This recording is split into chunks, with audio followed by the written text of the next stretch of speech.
Good afternoon and a very warm welcome from Brussels to our event in the frame of the European Mobility Atlas 2021 series. My name is Martin Keim, and I'm heading the European Energy Transition Program here in the European office of the Heinrich-Böll Foundation in Brussels. In February this year, we launched the European Mobility Atlas 2021, which analyzes facts and figures about transport and mobility in Europe.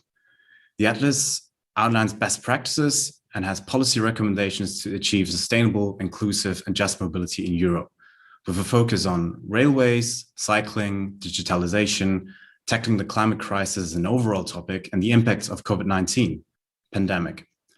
It is available in English on our website, and we have also good news for all of our European nations. There's versions on the way in Italian, Spanish, and French. Actually, the Spanish version will be ready after summer break. Now, today we will talk about the core of e-mobility's value chain, batteries. And while it has been clear that the electrification of transport is a key measure to actually bring the greenhouse gas emissions from the road, there are still a lot of challenges ahead when it comes to these core pieces of the e-mobility value chains, being batteries in our case. So on the one hand, the European Union has addressed and has started to address the issues regarding industrial competitiveness, the dependency on Asian players with the European Battery Alliance, which was initially launched in the years of 2017-18. And now I think the awareness that is linked to other issues that are linked to battery production and manufacturing are becoming more and more a topic of political discussion. So the issues we want to address today, they range from the rising demands for raw materials such as lithium, cobalt, graphite, copper, to the issue of what do we do at the end of the life of vehicles. So the recycling of batteries, which is a key part to safeguard the environment, but also it's an element to actually boost sufficiency, not overuse the limited amount of raw materials. So while one of the things we wanted to address today is batteries, I think it's fair to say that a lot of the discussion at the moment and regarding e-mobility is focused on cars. But however, cars are not the only means of transport that use batteries for e-mobility. So one of our discussions that we will have later on in the breakout session will actually focus on a battery use case that is not cars, meaning e-ferries and the role of electrification in the shipping sector. Again, I want to emphasize that in another discussion we will have later on, the recycling part as one of the neglected factors that has become more and more that has gotten more and more traction over the last years, will also be addressed in a discussion later on. Just to talk a bit about the sustainable batteries topic within the Atlas, you'll find it within 3 chapters. So you can all access this in the dossier on our website. We will have the automotive sector chapter, the drive technology chapter, and the end of life vehicles chapter, which are all the three of them are all actually tackling the issues of sustainable batteries. And before we kick off, I would like to first of all thank all of our distinguished speakers and guests today to joining us. I will introduce them later on, one after another. And I would also like to thank my dear colleagues Lisa Tostada, who's heading the International Climate, Energy and Agricultural Policy Program here in the Brussels office of the Heinrich-Böll Foundation, and Philip Czerny, who is the other chief executive editor of the European Mobility Atlas, because the two of them will actually help me with moderating today's event. And so just to give you an idea of what we would like to tackle today, a couple of housekeeping rules to actually give you an idea. The first hour will be discussing with 4 speakers. We'll have introductions and presentations from 4 speakers that I will introduce to you in a minute. And then in the second half hour, we will have, as of 3 o'clock, 2 breakout sessions, with one being on the issue of raw material sourcing and recycling, and the other being, as I just mentioned, on a sustainable battery use case, in that case, e-ferry Allen. So I'm very pleased to start this debate now. And I am also very pleased to start off with the first speaker today, who will be joining us from Brussels in the European Parliament. The first speaker today is Henrique Han. She is a member of the European Parliament for the Greens EFA group, and she has been a member since 2019. And she's part of the Industrial Committee, also the Committee for Industry, Research and Energy, where she's actually focusing right now on the initiative report of critical raw materials. So she's quite at the core of the debates regarding raw materials for batteries, which are part of the strategy. Before joining the Parliament, Ms. Han has gained many years of experience in business consulting for technology. So she has a business and technological background as well, where she's been focusing on market analysis. So without further ado, I would like to give the floor to Henrique now, and thank you very much for joining us today. Yeah, thank you very much. Thanks for this wonderful invitation to talk today, dear Martin, dear Heinrich-Böll-Stiftung, about sustainable batteries for e-mobility, the challenge of sustainable value chains for European e-mobility. That's really a very interesting topic these days. So we know batteries are a key technology for climate protection and the energy transition. They are specifically addressed in the European Green Deal communication, as well as in the EU Industrial Strategy and the Circular Economy Action Plan. And we all know that on the 10th December 2020, the EU Commission presented a legislative proposal for a new battery regulation. And the new regulation is intended to replace the EU Batteries Directive, which is in force since 2006 and aims to boost the market for sustainable batteries, including those used for electric vehicles, trains, energy storage, smartphones, and home appliances. So the Greens EFA will present in the ENVI and ITRE committee a series of amendments to present to rise the level of ambition of that regulation, to shape it in a green and sustainable way.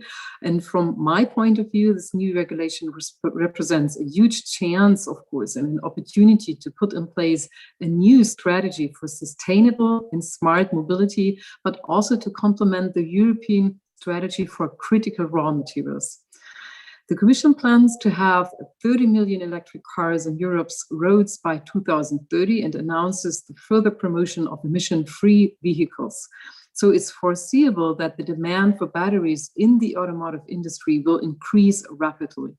It's therefore no surprise that many ask the question if the reliance on fossil fuels will be replaced by a reliance on raw materials. And of course, I'm very sensitive to that matter as the shadow rapporteur on the European strategy on raw materials.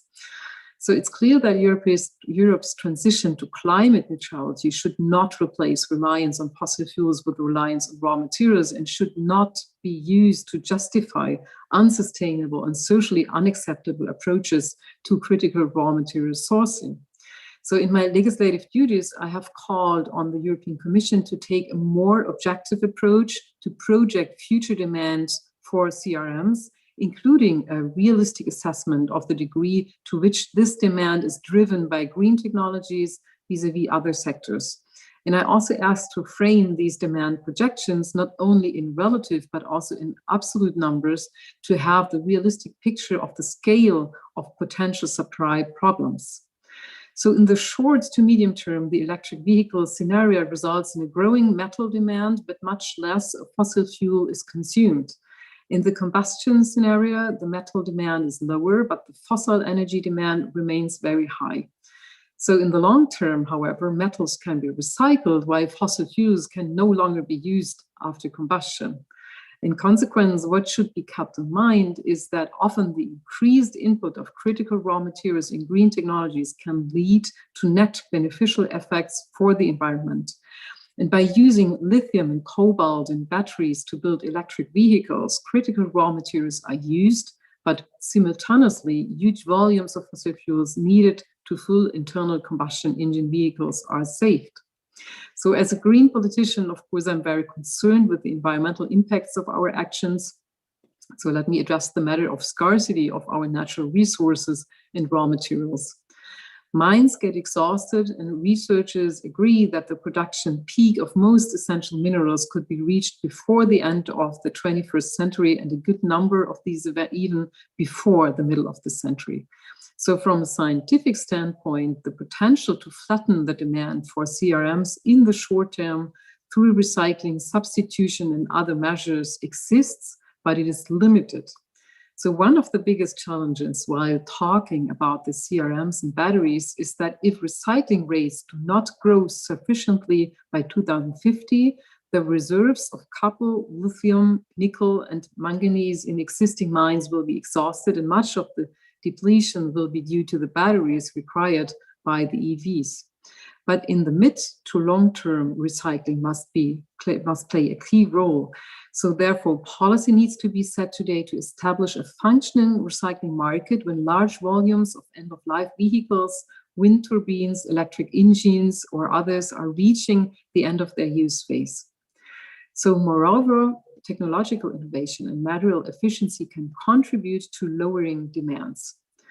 My study on CRMs by the Eco Institute that I just presented last week shows that instruments needed to foster such a development include the establishment by the EU of a market for secondary raw materials that is not competing against primary raw materials. We need to ensure that funding for technological development of recycling processes is guaranteed. We also have to undertake actions to improve the design for recyclability in all products containing CRMs, and it's important to support material-specific recycling rates instead of recycling quotas based on the total weight of an application. And as the last point, we should also promote systemic shifts, such as in passenger and freight transport, to promote resource efficiency and thus also saves, of course, critical raw materials. So it's necessary to promote the durability extension, the removability and replaceability, and where feasible, the repair and reuse of batteries, and the use of secondary materials coming from recycling instead of primary materials. For example, secondary production of 1 ton of lithium could be achieved by recycling 28 tons of used batteries. Another problem we have is the failure to lower the total environmental impact of batteries by increasing the circularity of the battery value chain. Here, the main cause of the problem is once again a market failure. There's no alignment of incentives and information between different actors across the value chain. And in the market for second life electric vehicle batteries, there's no legal certainty on the waste status of used batteries and also inadequate information to predict battery behavior. I believe that you will be discussing the levels of recycling efficiency, material recovery, and uptake of recycled content. So let me just give you some very concrete examples and figures. For example, for nickel-cadmium batteries, nearly all EU member states achieved 75% recycling efficiency or higher in 2018. For lead-acid batteries, nearly all EU member states achieved 65% recycling efficiency or higher in all reference years from 2012 to 2018. And to date, the recycled input to lead-acid battery production in the EU is above 80%, making it an almost fully circular business. And the third example would be about lithium-ion batteries. The problem here is even more pronounced. There are no specific provisions for lithium batteries, despite their growing market and economic importance or the value of the materials they contain, such as nickel, cobalt, and copper. And this discourages, of course, recycling of these batteries and is a barrier to the development of high-quality recycling processes. So we see that the recycling of lithium-ion batteries is a complex and costly process hindered by the wide variety of chemistries and battery formats. It has long been insignificant because of dissipative end uses, non-functional recycling, or reusable end uses. And the only waste flow with lithium recycling potential is spent lithium batteries. So today, almost no lithium is recovered in the EU because it's considered not non-cost effective in comparison with primary supplies, leading lithium-ion battery recycling plants to focus on recovering cobalt, nickel, and copper, which have a higher economic value than lithium. So where lithium is recovered, its quality is mostly insufficient to be used in batteries. Instead, it's used in other sectors such as ceramics, glass, and alloys, and demand for lithium from these sectors is, however, set to grow at a much lower rate than demand for EV batteries.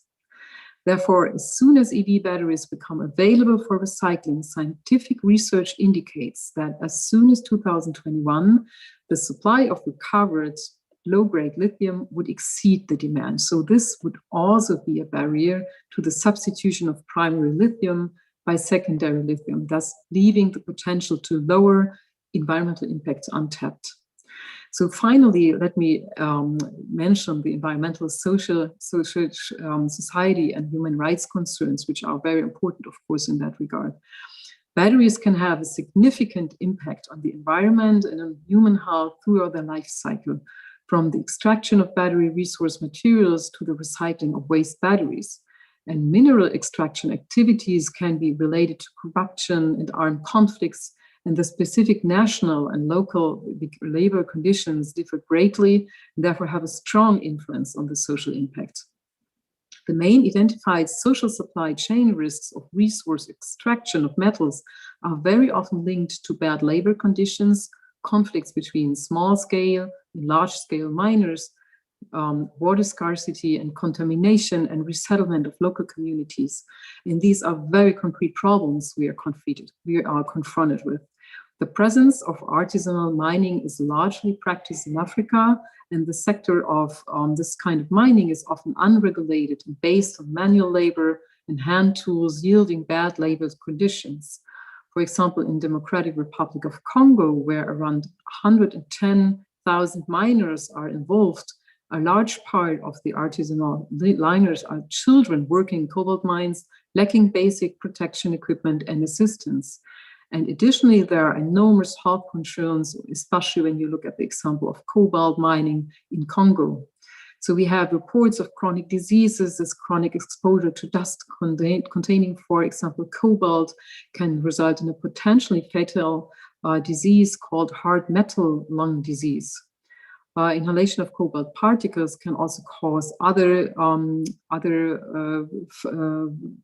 respiratory sensitization, asthma, shortness of breath, all these kind of problems. So a vast majority of miners who spend long hours every day working with cobalt do not have the most basic of protective equipment, such as gloves, work clothes, or face masks.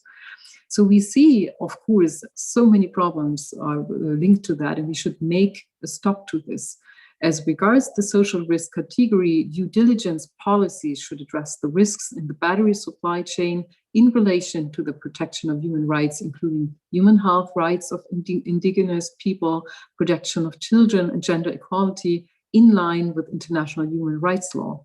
And the due diligence policies should include information on how the economic operator has contributed to the prevention of human rights abuses and on the instruments in place with the operator's business is structured to fight corruption and bribery. The due diligence policy should also ensure correct implementation of the rules of fundamental conventions of the International Labour Organization. So to prevent battery production from migrating to states with low environmental and occupational health and safety standards, batteries may only be imported if it can be proven that equivalent EU environmental and occupational health and safety standards have been met. So to conclude, let me just say that batteries should contribute to the energy transition and the transition to a clean and toxic-free circular economy, and it's on us to figure out how batteries can do that. So we in the EU have now the huge chance to set global standards for clean and sustainable batteries. So I'm looking forward to the discussion. Thank you very much. Thank you very much, Henrique, for this great comprehensive overview of issues linked to the raw materials part of the discussion to batteries, but also beyond that. And I think we should swiftly move on now from the policy, EU policy perspective to the actual battery manufacturer perspective, and related to that, the questions that come. We are pleased today to have Nicholas Steinbacher from Northvolt, a Swedish battery manufacturer, on board. Let me quickly introduce Nicholas. Nicholas is head of strategy and program in Germany. He's joining us today from Hamburg, and he has been working at Northvolt since 2020. Prior to that, Nicholas has been working at Porsche Consulting in his last role as a senior consultant. So he's had extensive experience in the car sector, and we are very pleased to have him on board and his say on what is actually going on with the European Battery Alliance and what kind of developments we could see on the industry level. So thank you for joining us today, Nicholas. The floor is yours. Yeah, thank you, Martin, and also thank you for the Heinrich-Böll-Stiftung or the foundation for getting the opportunity to speak here.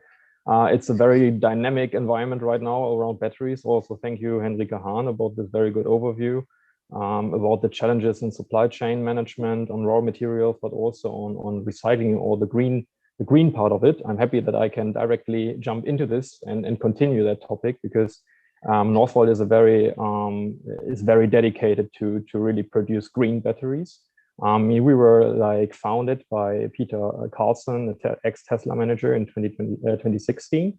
And he was realizing that when the battery technology takes off in Europe, then we need a strong European player for produce our own batteries in Europe to serve our own automotive industry, which is absolutely critical for maintaining the growth and the technology advantage of this industry. And as of today, we have 1,800 employees. We're counting 100 employees coming to us every month. So there is a huge dynamic in this that young talents want to join and really shape the mobility world of tomorrow. And I think it's very important that we speak also about the strategy here, because it's very relevant that we are looking at the whole supply chain when it comes to green batteries. So for instance, Northvolt is really looking into producing from the cathode active material, over, of course, sustainable sourcing from raw materials, up to producing the battery cells to the recycling. So we really design the batteries at the very beginning of the cycle or the loop to in the end be able to recycle the batteries as best as possible.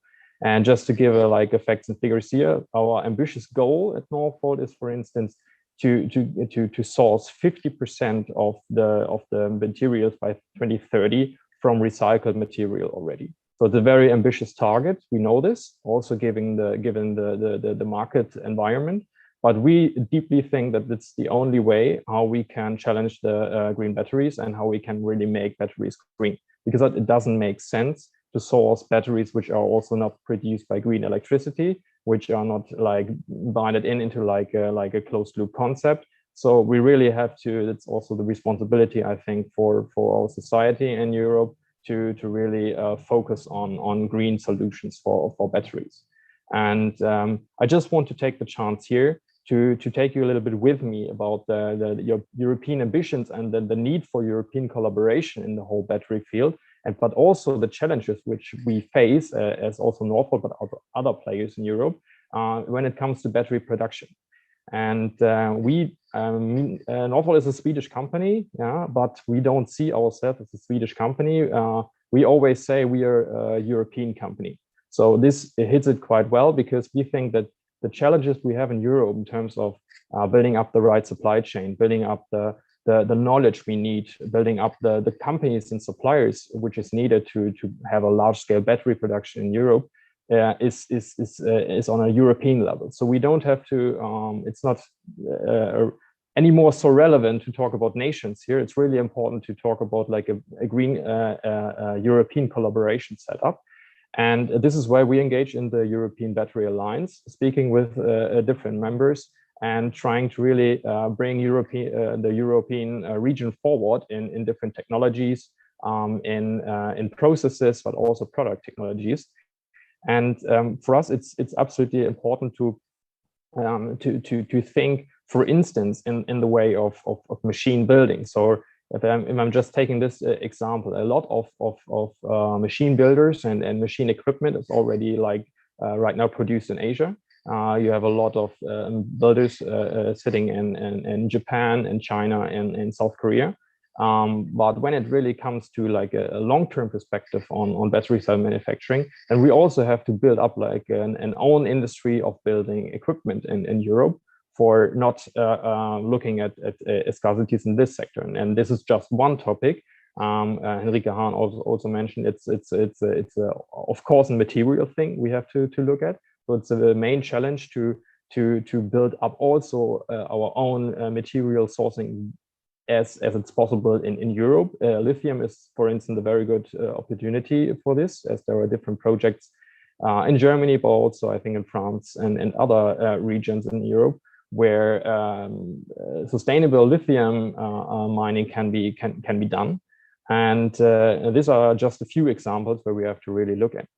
And it's absolutely necessary that we also, from a European perspective, I mean, we talk a lot about like European level, and we have heard about the European regulations and so on, but it's really important also that we're also talking from European to local level, because what we also see in the news, everybody looking at like the European newspapers and so on, is seeing that there are billions of dollars flowing in the battery industry right now, as the money is quite cheap in the financing markets right now. But it also means that we have to build like giga projects, giga factories in Europe, which are like huge projects where we need everybody. We need like the European Union, we need the national governments, we need the local municipalities who really support these efforts for bringing batteries to life in the end to be produced. And we also have to convince the people at the local vicinities. We really have to convince the people to say, hey, this is the right thing to do for the future, and you can benefit from this. Because what we always face is, of course, that we're talking a lot about advantages for the climate and for which is all right, and I'm the biggest fan of this storyline for sure. But we really have to bring this to the local people and make this local to convince everybody that the individual can profit from this. And I think that's a very big challenge we all have for bringing on the practical level things to life, which is really also saying that we have to invest heavily in communication strategies on this. And I think one big challenge also when it comes to producing green batteries on the European level is really the speed we are in. So this is the biggest transition, I think, for the mobility sector since decades.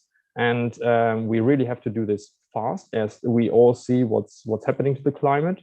Everything gets hotter. We have wood burnings and so on, forest burnings and so on. So we really have to push, and therefore we need also a regulation which is like flexible enough to keep that flexibility and the speed to support us with this. And this is, for instance, when we talk about also like more bureaucratic countries, it's a big challenge we are looking at to fasten up permitting processes, to fasten up these normal processes on the authority level. So that's one big challenge. The other big challenge is also, if you want to produce green batteries, you need green electricity. So it's not worth it to produce green batteries with electricity coming from coal production, for instance.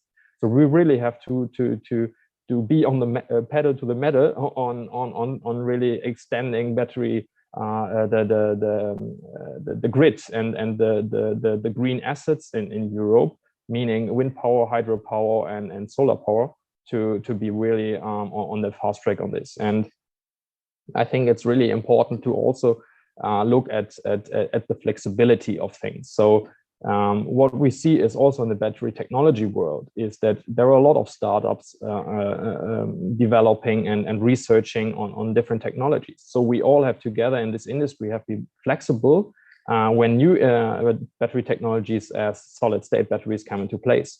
So this is, of course, a huge also management challenge to plan supply chains, to plan machineries, to plan the right process for the right products, and then do this all in a like very iterative process for being able to deliver these batteries to the customers.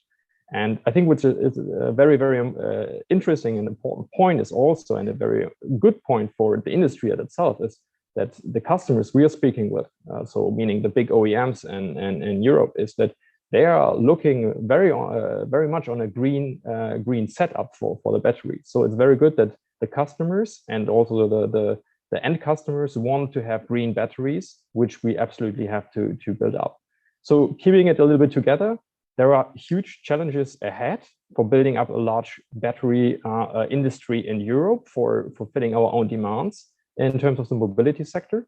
But I think what's absolutely necessary to have like a positive mindset in this, to be flexible and to convince people that this is the right track for the future, and being very motivated and build chances for each and every individual for being part in this big story, and not leave it to like the big money and the big investors, but really making this a more like a broad perspective for everyone.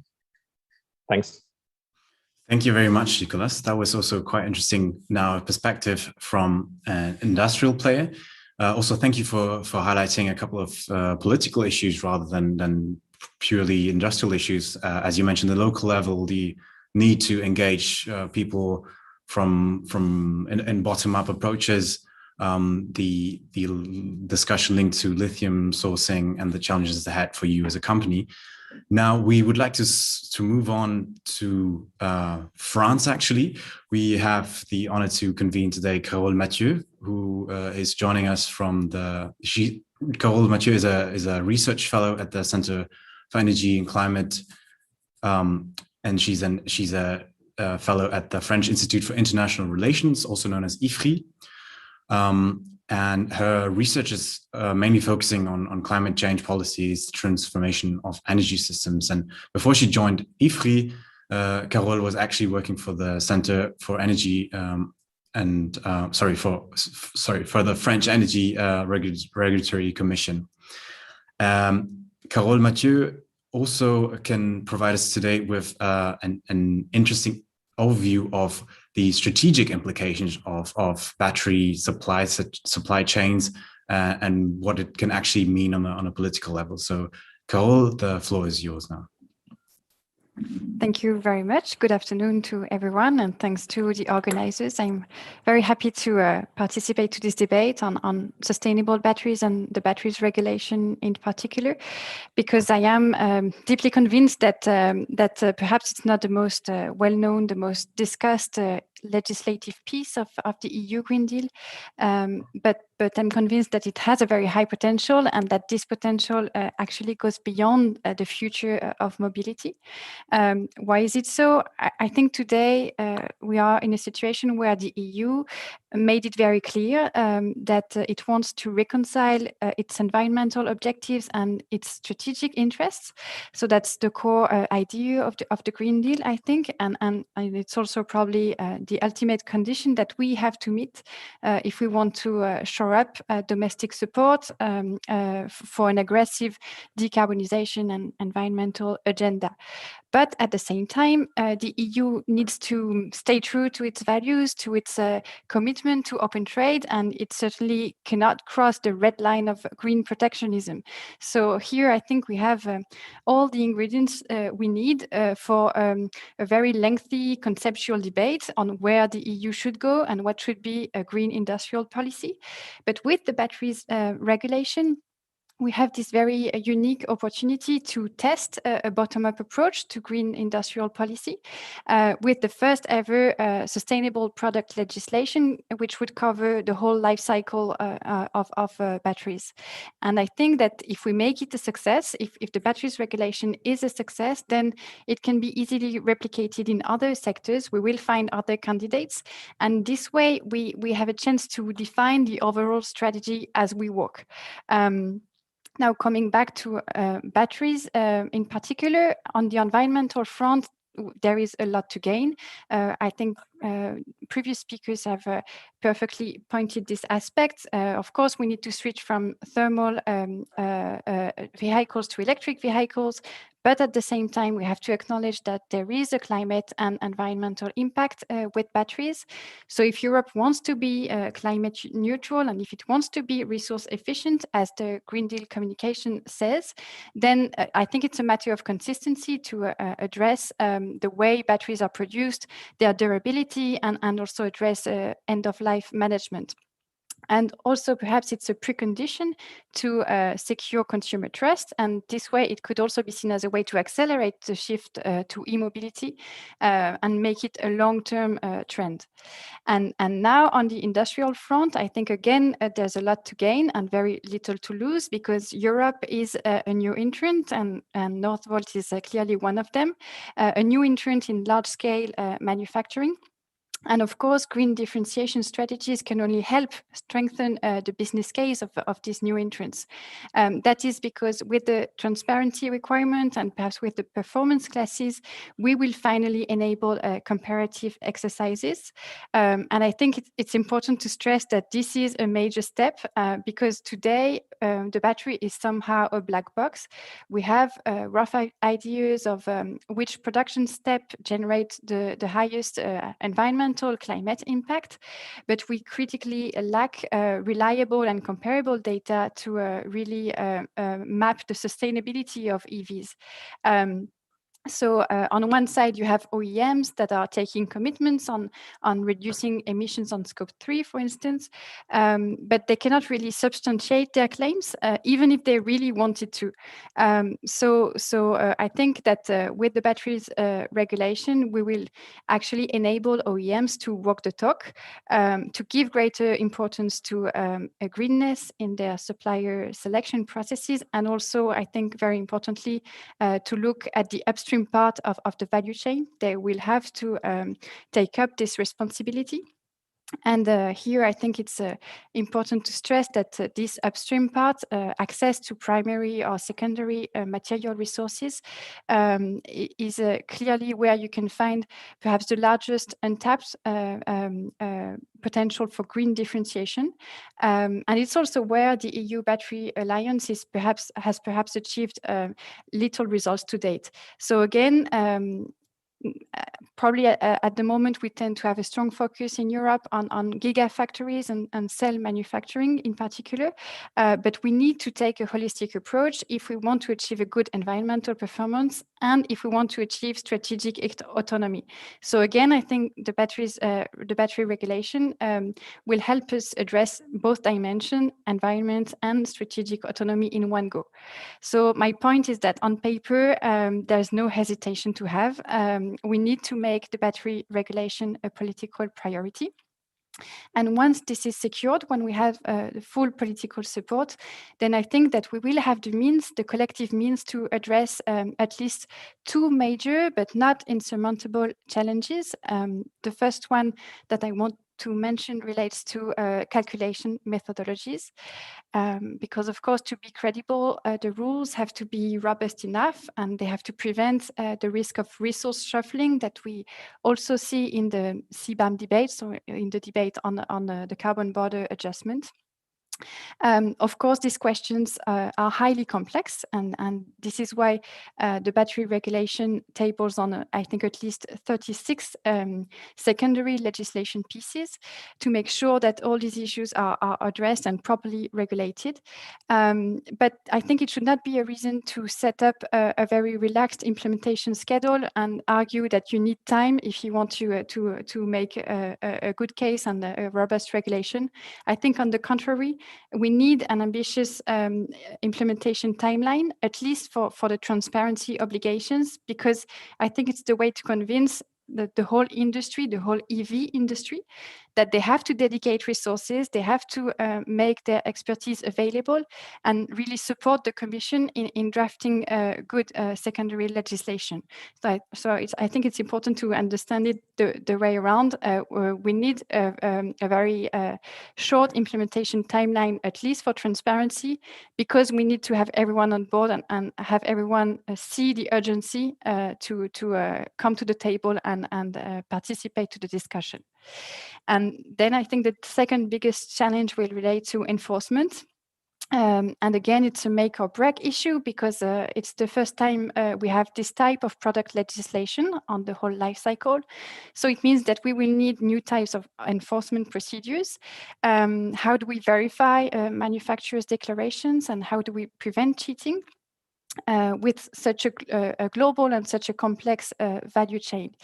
Of course, we can say and we can bet that digital traceability solutions will help, but I think it would be wise to acknowledge that there will be a new administrative burden, and we have to make sure that we are able to manage this burden. And again, I think it would be helpful to make the link with the CBAM debate, so the debate on carbon border adjustment, because we are facing the same issues. This is another proposal to address imported emissions, and you have the same potential problems of practices of circumvention. And here, if you look at the CBAM leaked proposal, you will see that the chapter, the articles dealing with enforcement are much more detailed. So I think that there's a case for trying to find synergies between the two proposals, because somehow they are trying to address a growing issue, and perhaps we need a common approach to enforcement procedures on this aspect. So to sum up, the main message I wanted to give you is that the battery regulation is, of course, a complex proposal. It's very new. It's not easy to regulate products on a life cycle basis, but it matches our environmental and industrial interests. So I think the efforts are really worthwhile. And I stop there, and I thank you for your attention. Thank you so much, Carol. That was a brilliant overview of the complexities, and thank you also for unfolding those complexities linked to green differentiation strategies, to the right policy instruments. You mentioned the carbon border adjustment mechanism that is now proposed from the Commission and will be officially proposed in a couple of weeks, and so also for highlighting the current state of where we're at in terms of supply chain management and the focus on gigafactories rather than on smaller players. A number of issues. Now, last but not least, we have a speaker joining us from Brussels as well, focusing more on sustainability and the right policy instruments. Welcome, Alex Keynes from the environment think tank NGO Transport and Environment. Alex, just to quickly introduce him as well, Alex joined T&E in 2020 after working as a public affairs consultant and a parliamentary assistant in the European Parliament, where he was working with Seb Dance. So thank you very much for joining us, Alex. The floor is yours. And I think Alex has a presentation prepared, so that would be great if we could have Alex's presentation now on screen. Thanks, Martin, for the introduction, and I'll just wait for the slides. But yeah, I mean, thanks also for the invitation. It's been a fascinating debate so far, and I would say I would agree with almost everything I've heard thus far. Given that we probably don't have too much time left, I'll try and be as quick as possible and not repeat what quite a lot of the speakers have probably already said. So maybe can you go to the next slide? So very briefly, this, for those who don't know, is Transport and Environment. I mean, it was mentioned already by Martin that so we are Europe's leading clean transport NGO, and our vision is for a zero emission mobility system. Next slide, please. So before we talk about how batteries can be improved, it is important to always remember how much better they are already than what they are replacing, which is of course oil. Maybe it's a bit difficult to see exactly what's on the slide, but just to reference, back in February, we published a report which looked at the material requirements for oil versus batteries, and found that an EV battery requires significantly less resources in terms of battery metals than a petrol or diesel car does in terms of fuel. Obviously, when you take into account recycling of the battery cell materials, we calculate around 30 kilograms of metals would be lost or consumed.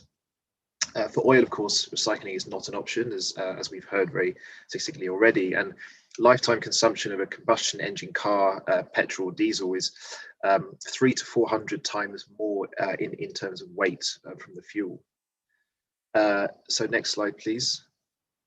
So this doesn't mean, of course, that everything's solved. The new battery law is a key piece of the puzzle, as we've just heard from Carol, how important this piece of legislation is, obviously to ensure that concerns around potential hotspots in the battery value chain are addressed as soon as possible. Next slide, please. So here would be, let's say, Transport Environment's three key messages for the new EU Sustainable Battery Law.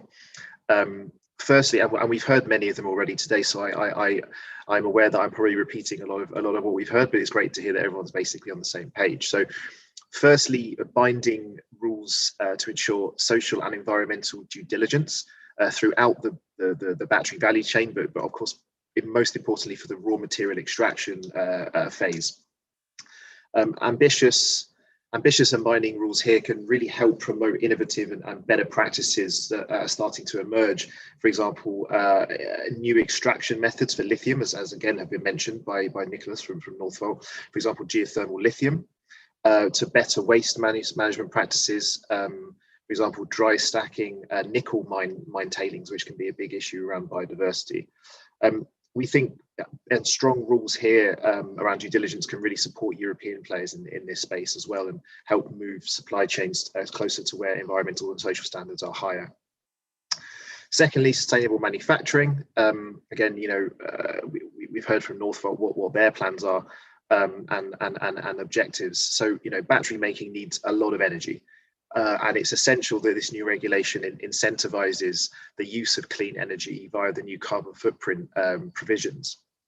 So here, Carol mentioned it briefly about the importance of the implementing legislation that's going to come after the main battery regulation has been agreed by the co-legislators. So here, the methodology for calculating the battery carbon footprint is going to be crucial. Because of course, if it's not robust, as Carol said, then it's going to serve nobody. So we think it's important, for example, that manufacturers will not be allowed to use carbon offsets or just rely on purchase of cheap guarantees of origin green certificates to green their footprint. Instead, we think the regulations should incentivize the use of the real world use of clean energy. So either through power purchase agreements, or of course, it's the establishment of new renewable energy in a country. Third, recycling is crucial, as we've heard again from all of our speakers. There is not much lithium-ion battery recycling in Europe done today, as we heard from Henrique. This needs to change, and the battery regulation will be crucial in incentivizing the scaling up of the capacity we need before the 2030s, when we see all of these electric vehicle batteries come to the end of their life. Some of the targets the European Commission proposed are simply far too low. The lithium recovery targets, for example, are certainly far below what's the best practice, or the best players in other regions of the world are already recovering. So we already know that companies are recovering 95% of lithium. So the technology is there. Next slide, please. So this is, I don't know if everyone can see it, but this is a map of the kind of current planned battery gigafactory capacity up to 2025 and beyond. So some good news: Europe is making up a lot of of ground in the battery race. There are concrete plans for 27 gigafactories by mid-century, by 2025, and battery investments are booming, largely thanks to the rapid growth of electric vehicles, mirroring the regulatory requirements in the European car CO2 standards. This is what I'll talk about now, the link to the EU car CO2 standards. So, according to our analysis of what's basically publicly out there, 17 gigafactories have secured full funding to date, including off-take agreements with either automotive or energy companies. A further 10 projects, so counting 27 in total, have secured partial financing and are in earlier stages of development. If these all come online as expected, then we're going to see 462 gigawatt hours of battery capacity in Europe by 2025, growing to over 1,100 gigawatt hours by 2030, which obviously will put Europe firmly on the global battery map, pushing Europe up to 1/5 of global cell production in 2025 and a third in 2030. This doesn't even count an additional 12 projects that we've noted, including VW's 4 gigafactories they announced in their Power Day. These have been announced, but no kind of details or data is available for these further 12 projects. So next slide, please.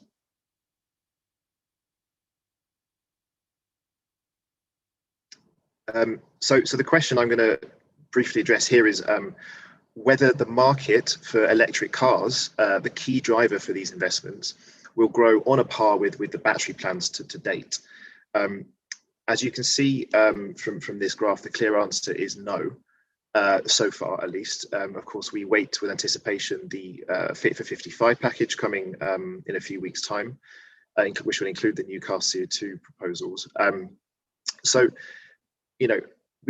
just to explain what this graph shows, we analysed different policy scenarios that will impact the demand for electric vehicle batteries, including the current car CO2 targets. That's 15% in 2025 and 37.5% in 2030, and compared this to the expected increase of only minus 50% in 2030 that the Commission has suggested it would do recently. And then a final scenario, the accelerated scenario we're calling it, which aligns with the EU's 2050 net zero climate neutrality goals. So what would have to be done by then to align with that target, which includes a much higher 25% reduction CO2 target in 2025 and an additional 2027 target of minus 40% in 2027 and a much higher target in 2030. When both fully and partially financed battery projects are considered, the planned battery capacity is almost triple the minimum demand expected up to 2030 under the current policies and the enhanced policy scenario, which is stark, I would say. While some of this excess can be exported, the logistics and supply and oversupply in other major markets already make this really unrealistic.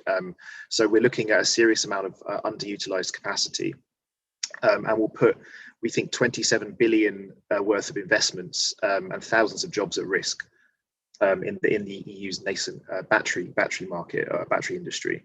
So just to conclude, a key takeaway that we want to stress is the need for higher car CO2 targets, not only from a clear environmental and climate perspective, but from an industrial perspective. Europe needs to should be betting much more and backing its new battery market, battery industry.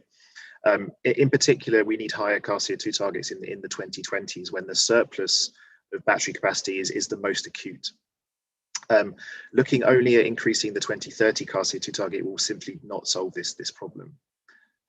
We believe, just as a final point, that Europe could set, based on the current planned battery capacity, Europe could set as ambitious car CO2 targets as high as 44% reduction in 2025, 60% in 2027, and over 90% in 2030 before fully phasing out internal combustion engine cars by 2035 at the latest. So thank you very much for your time, and happy to take any questions. Thank you very much, Alex. Since we are running a little bit behind schedule, I would propose to start the breakout sessions a tad later. So we'll start at 3:05 to have the chance to address a couple of questions that have been raised by the audience. So thank you also for participating in that. I would like to start off with the first question, maybe to Henrique. There's been a person asking, I think it was Christian Trujillo asked, in relation to anti-corruption, what should companies assess for in their due diligence, and how likely is it that this is made mandatory in the actual new EU battery regulation? Yeah, thank you very much. I think that's a very important and interesting question, because we also are confronted with that kind of question now, working on the critical raw materials, because of course we want that companies take a special responsibility here in that regard. And of course we can only, or we can work on that on the European level as well. As Nicolas Steinbacher mentioned as well, we need a regulation, but not necessarily flexible regulation, right? Not only concerning technical issues, but also humanitarian aspects and ecological aspects. So let's see what happens. I think it's definitely on the table, or in general in the context of the Green Deal, to take care of these kind of questions, and especially with the green lenses, we work on that. And I definitely agree that we have tools like the due diligence we could definitely use for that. Okay, thank you for that answer, Henrique. I would like to take up another question here from the audience that relates to a more technical part, and so I'd actually like to address that question to Nicolas. The question is from Richard Wouters, and it ties to what extent will lithium-ion batteries in EVs be substituted by lithium ferrophosphate, so-called LFP batteries, as Tesla is doing. Is there any chance you can give us an insight on that? Yeah, I'm not a cell development engineer, but I try to answer. So basically there is like, the right thing to compare is, I would say, NMC batteries, so nickel, mangan, cobalt batteries. This is the major batteries you see in the market right now. And LFPs, that's completely right. This is a new chemistry which is used for batteries. True is that the NMC batteries are mostly put into more premium cars, as the attributes for these cells have are like that you have like a higher energy density, which brings more of range in when you drive an electric car. And you have slightly better security issues here with this cell chemistry. When you talk about LFP batteries, this is another chemistry which is more used in the entry segment of cars. For instance, Volkswagen introduced that at its battery day or power day, when they said they want to produce their own cells on LFP base for their entry segment. So that's a little bit the difference. LFP are a little bit more cheap in the cell materials, but the ranges are not that high as NMC batteries. And we will, my opinion is that we will see both opportunities or both cells in the market for different use cases in the end. For instance, if you take I mean, an ID.3, for instance, from Volkswagen, or if you compare it to like a Porsche, then it's clear that you need different kinds of cells with different attributes. And this is what we will see in the end, that there will be this one green battery in the end. We really have to find strategies, and that's what I meant in my speech when I said we need to be flexible also in chemistries and products, that we have to develop all these also closed loop strategies and value chains for different parts of and different product technologies. So that's a little bit the challenge we have here as an industry for building this up for different technologies which could evolve already tomorrow. Yeah. Thank you, Alex, for that comprehensive technical answer, and also great thanks since you're not a development engineer.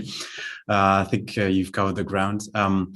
A question to Carol I would be interested in, since in preparation for this event, I I listened a interview where you touched upon a very relevant issue, which is also the transformation of the automotive sector as a whole, and touching upon the question of jobs, of course, because the issue we are facing is also the people who will be employed in the automotive sector and manufacturing batteries are not necessarily the same who are currently working on manufacturing motors and engines. So maybe you could give us a assessment of what can happen in terms of employment.